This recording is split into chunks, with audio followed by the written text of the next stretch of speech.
Family કાલ તો બપોરે હું સુધી હતી ને તો મારા હાથમાં આવી ગયું આ પાર્સલ. પતિદેવ મને કે દી અનબોક્સિંગ કરી નાખ. મેં કીધું આમાં શું છે? મને કે ચૂપ ખાલી પાર્સલ ખોલ નહીં યાર, તારા માટે કંઈક મંગાવી તો તું કાંઈ ખુશ કેમ નતા? મેં કીધું પણ તમને બધા મામા બનાવે છે. મને કે તું ઓછી બનાવસ. મેં કીધું હું તો ઓછી બનાવું પણ આના માટે નથી. પણ મને કે ના એના માટે જ છે.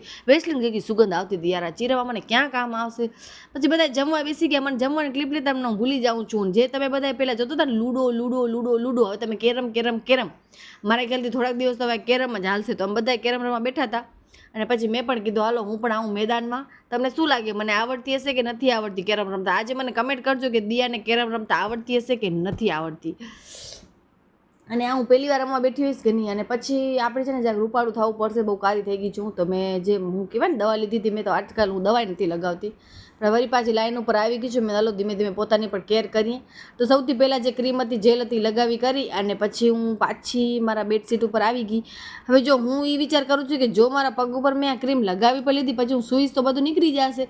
અને હાલચાલ પણ કેમ કરું? અને પતિદેવને બધું હાથ ઉપર ખપે, પાણી દે ને આ દે ને ફલાણો દે ને ઢીકડો દે, પેમ્પેર તો કરે છે પછી કામ પણ એટલું જ કરાવે. એટલે બધા એટલો બધો કરે એમ.